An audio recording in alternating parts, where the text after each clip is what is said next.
Shalom bien-aimés, bienvenue sur cette plateforme Le Réveil des Héroïnes. Que la grâce et la faveur de l'Éternel te localisent là où tu es. Que le Saint-Esprit te fasse du bien. Nous poursuivons notre grand thème du mois qui est janvier, mois des prémices de l'année. Et pour cette semaine particulièrement, nous partageons sur ce thème qui dit « Sois déterminé à te séparer de certaines choses ». Hier, nous avons fait une introduction sur ce thème. Et aujourd'hui, nous allons partager sur « Sépare-toi de la paresse et du sommeil spirituel ».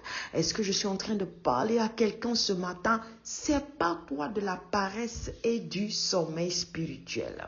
Bien-aimé, la paresse et le sommeil spirituel sont en train de gangréner l'Église. Nous nous trouvons dans un temps qui est un temps très sensible. Un temps où il y a beaucoup d'enjeux spirituels. Un temps où Jésus-Christ est à la porte, où l'enlèvement n'est pas trop loin. Un temps où tout peut basculer du jour au lendemain. Un temps où Dieu veut que nous puissions marcher dans la foi, dans la détermination, dans l'engagement avec lui, dans la sanctification, dans l'obéissance. Parce que le monde va de mal en pis. Et les prophéties qui sont dites dans la parole de Dieu sont en train de se voir. Nous sommes en train de voir les signes précurseurs, les signes qui précèdent la fin. Donc, il y a plein de choses qui sont en train de s'accomplir et d'où nous devons faire attention à notre marche. Comment je marche? Comment je sers Dieu? Quel est le degré de ma crainte de Dieu? Quelle est ma relation, la nature de ma relation avec mon Créateur? Qu'est-ce que je fais de Jésus-Christ, de l'œuvre de la croix? Qu'est-ce que je fais du Saint-Esprit qui est l'Esprit que Dieu chérit? Alléluia. Nous devons prendre conscience de ces choses et faire attention à notre marche avec le Seigneur. Poser des pas sûrs pour ne pas tomber dans le piège des derniers temps. La parole de Dieu va nous dire que les jours sont mauvais. Alléluia. Et nous devons veiller sur comment nous marchons. Bien-aimés, nous parlons sur sépare-toi de la paresse et du sommeil spirituel. La parole de Dieu va nous dire dans Proverbes 6, 9 à 11, une parole que j'aime beaucoup. Paresseux, jusqu'à quand seras-tu couché? Quand te lèveras-tu de ton sommeil? Un peu de sommeil, un peu d'assoupissement, un peu croiser les mains pour dormir et la pauvreté te surprendra.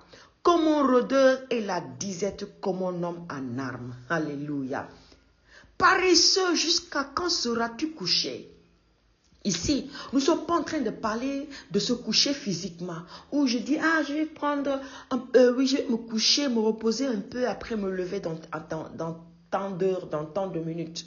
Nous ne parlons pas de ce sommeil où nous dormons la nuit pour nous reposer afin d'être en forme le matin et vaquer à nos occupations. Nous parlons de l'état de notre âme, l'état de notre esprit. Est-ce que notre esprit est assez alerte? Ou bien est-ce que notre esprit subit le poids de la chair? C'est-à-dire quoi?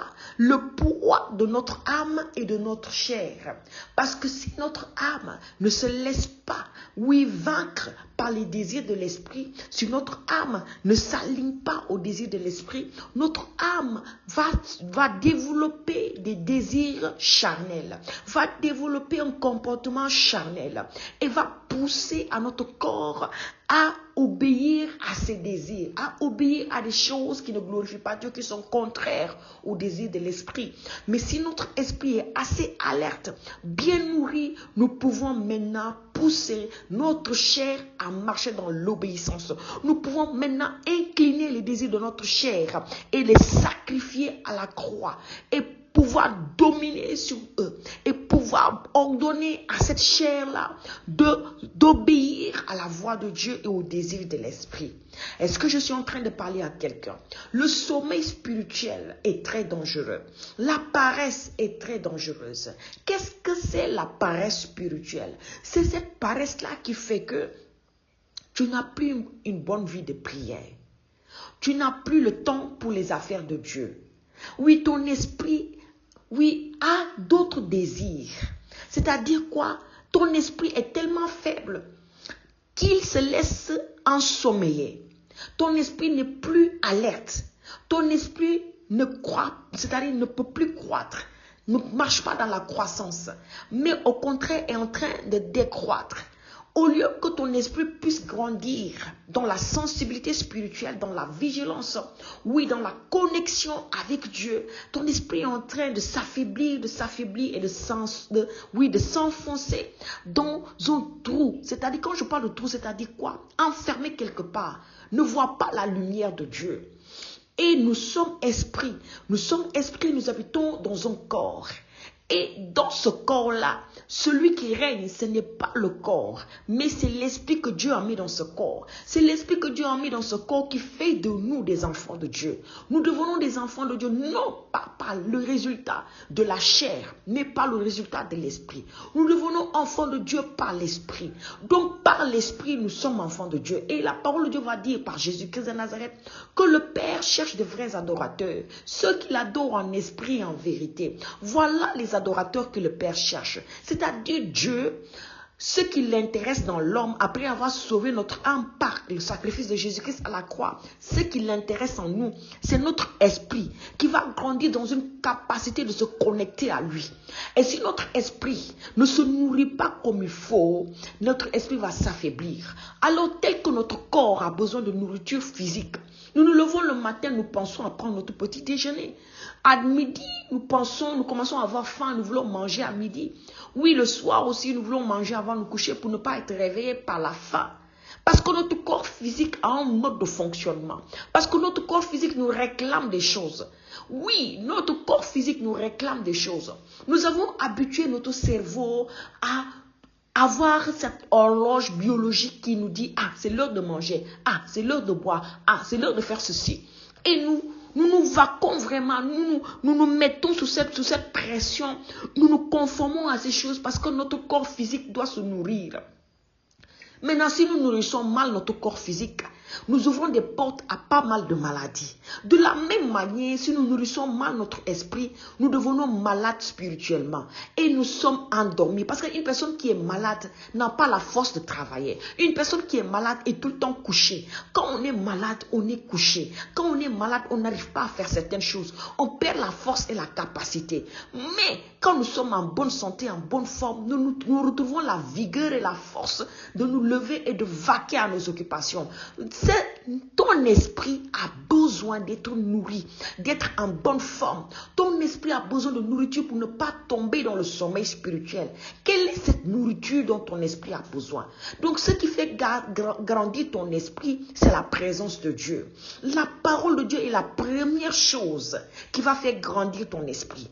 Alors, se débarrasser de la paresse et du sommeil spirituel, c'est premièrement de dire: en cette nouvelle année, je décide de faire de la parole de Dieu ma priorité. Oui, je vais nourrir mon esprit de la parole de Dieu. Je vais faire croître mon esprit de la parole de Dieu. Je vais aiguiser ma sensibilité spirituelle par la parole de Dieu. Je vais faire de telle sorte que, de la même manière que mon corps a besoin, oui, de bons nutriments pour être en bonne santé, je vais donner à mon esprit une bonne nourriture pour qu'il soit en bonne santé et pour qu'il puisse grandir dans la croissance spirituelle. Alléluia. Donc notre esprit a besoin d'une nourriture particulière. Et cette nourriture est spirituelle. C'est d'abord la parole de Dieu. Alléluia. La parole de Dieu. Et plus l'esprit grandit, plus notre chair est assujettie. Parce que quand tu as la force et la capacité de jeûner, c'est que tu es arrivé à un degré où ton esprit a pris le dessus. Mais si tu vois que tu as un problème pour jeûner, tu as un problème pour te débarrasser de certains aliments qui sont néfastes pour ton organisme. Quand tu ne manges pas le matin, tu es malade. Quand tu ne manges pas à midi, tu es malade. Quand tu ne manges pas le soir, tu es malade. C'est un problème. Si tu discernes cela dans ta vie, sache que tu as un sérieux problème que tu dois régler. Tu as un sérieux problème parce que ton esprit est encore faible. Mais si ton esprit est fort, tu vas te rendre compte que tu peux jeûner facilement sans problème. Tu vas te rendre compte que tu peux te passer facilement d'un repas sans problème. Parce que ton esprit est assez fort pour assujettir ta chair. Écoute-moi bien, j'ai dit la première chose, c'est la parole de Dieu. Donc, en cette année, prends une résolution. Je fais de la parole de Dieu ma priorité. Je ne peux pas rester une seule journée sans passer du temps avec la parole de Dieu. Alors, commence quelque part. Soit c'est par le début de la Bible, soit c'est par le Nouveau Testament, soit c'est par l'Ancien Testament. Mais commence par quelque chose et lis régulièrement la Bible. Lis progressivement la Bible. Essaye de t'imprégner de ces histoires, de ces hommes et ces femmes qui ont laissé un héritage spirituel riche. Essaye de t'imprégner de la vie de l'esprit. Laisse ton esprit se nourrir de la parole de Dieu, premièrement. Deuxièmement, cultive une vie de prière. Parce que la prière va aiguiser ton discernement. La prière va appeler les dons de l'esprit. La prière va permettre au Saint-Esprit de t'amener dans une dimension où tu vas capter le mouvement de Dieu. Où tu vas capter, oui, le degré de l'atmosphère spirituelle qui t'entoure. Quelle est l'atmosphère spirituelle qui t'entoure? Ton environnement spirituel. Qu'est-ce qui pèse? Qu'est-ce qui domine? Est-ce que Dieu est dedans? Ou bien y a-t-il une présence étrangère? Dieu veut que nous puissions avoir cette sensibilité spirituelle en faisant grandir notre esprit dans sa présence. Bien-aimé, je suis en train de parler avec quelqu'un. Ce thème est un thème très important et demande même beaucoup de temps même pour le décortiquer en détail. Le sommeil spirituel. Tu es incapable de te lever tôt le matin pour donner à Dieu la première place. On peut dormir jusqu'à 8 heures. Moi, je ne peux pas comprendre. Un enfant de Dieu qui dort jusqu'à 7 heures, ça, je ne peux pas comprendre ça. Si tu es enfant de Dieu, tu es chrétien, tu dors jusqu'à 7 heures, tu es en danger. Jusqu'à 7 heures du matin, tu es encore au lit, tu es en danger. La parole va nous parler de devancer l'aurore. Alors, devancer l'aurore, c'est se lever avant 7 heures du matin. Être en communion avec le Saint-Esprit. Être en communion avec la prière. Être en communion avec la parole de Dieu. Être en communion avec ton Créateur. Lui laisser la première place. Laisser l'alpha, celui qu'on appelle l'alpha, le commencement. Commencer ta journée avec lui. Diriger ta journée. Donner à ta journée une forme. Donner à ta journée un aspect surnaturel. Mais nous voyons maintenant des enfants de Dieu qui aiment le lit. Dormir jusqu'à 8 heures, jusqu'à 7 heures, 9 heures, 10 heures, je ne comprends pas. Moi, ça me rend malade. Si je le fais, je tombe malade parce que je ne peux pas. Je ne connais pas ça. Et donc, j'encourage quelqu'un à cultiver cette vie de prière, ma vie de l'esprit. Lève-toi tôt le matin et sois en communion, en connexion avec ton Créateur. Lève-toi avant 7 heures, prends ton portable, fais un réveil. Prends quelque chose, fais un réveil qui va sonner. Dès que ça sonne, même si tu es fatigué, efforce-toi, lève-toi et va prier. Oui, que ton cerveau s'habitue à ça et que ton cerveau même maintenant s'adapte à cette horloge biologique qui va faire que même si le réveil ne sonne pas, tu vas te lever. Ou bien demande au Saint-Esprit de te réveiller à telle heure parce que tu dois prier. Alors la parole de Dieu, la prière, la sanctification. Donc la sanctification, c'est-à-dire la marche dans l'obéissance, va faire de telle sorte que, oui, tu ne seras pas sous l'emprise du sommeil de la paresse spirituelle. Parce que l'obéissance amène une bénédiction, une faveur. L'obéissance apporte quelque chose de surnaturel dans ta vie. Quand tu obéis à Dieu en marchant dans la sanctification, c'est-à-dire quand tu fais attention à ce que tu consommes. C'est quoi la sanctification? La sanctification, c'est maîtriser ses sens. Oui, quand ton esprit a grandi, tu maîtrises tes sens. C'est-à-dire, tu sais que tes yeux, parce que la parole de Dieu dit quelque chose d'important dans les yeux. C'est-à-dire, si tes yeux sont en mauvais état, tout ton corps est en mauvais état. C'est ce que la parole de Dieu dit. Donc, si toi, tout que tu regardes est mauvais, donc tout ton être va marcher dans les ténèbres. Tout ton être va marcher dans les ténèbres. Écoute bien ce que je suis en train de te dire. Alors, maîtriser cette essence, c'est de veiller sur ce que tu regardes. Veiller sur ce que tu entends. Veiller sur ce que tu sens. C'est-à-dire, qu'est-ce qui te fait plaisir? Qu'est-ce qui fait plaisir à ton corps? Qu'est-ce qui fait plaisir à ton corps? Où est-ce que tu amènes ton corps? Est-ce que ça fait la volonté de Dieu? Qu'est-ce que tu fais de ton corps? Est-ce que ça fait la volonté de Dieu? Tes sens doivent répondre à la sainteté de Dieu. Tu dois t'éduquer, ce qu'on appelle s'autodiscipliner. Nous devons nous autodiscipliner, nous éduquer spirituellement, éduquer nos sens, nous avoir des interdits. C'est-à-dire avoir des interdits. On ne peut pas se permettre tout. On doit avoir des interdits, avoir des limites, faire des sacrifices, dire que même si ma chair désire cela, je refuse de le lui donner. Je refuse parce que je suis maître de mon corps. Parce que l'esprit qui vit en moi, qui est l'esprit que Dieu a mis en moi, est maître de ce corps. Est maître de ce corps. Alors ce corps obéit au désir de l'esprit qui y aime la volonté de Dieu. Alors en décidant de marcher dans la sanctification, nous obéissons à Dieu. Je te dis 3 choses. La parole de Dieu, la prière, l'obéissance qui n'est rien d'autre que la sanctification. Si nous avons ces choses-là, sachons une chose, la présence de Dieu sera palpable dans nos vies.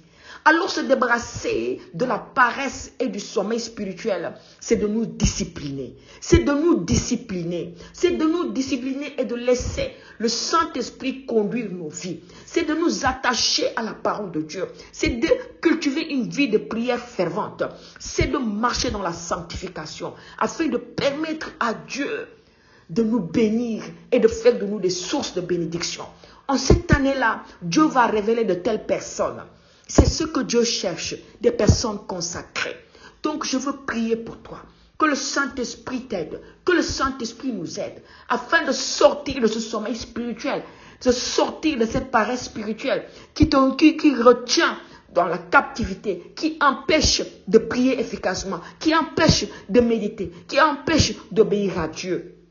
Au nom de Jésus, je proclame sur la vie de quelqu'un que tu sors de ce lieu de captivité à partir d'aujourd'hui et que tu entres dans un style de croissance spirituelle exponentielle. Au nom précieux de Yeshua al-Mashiach, j'ai prié. Bien-aimé, n'oublie pas de partager autour de toi afin de bénir une vie. Shalom chez toi.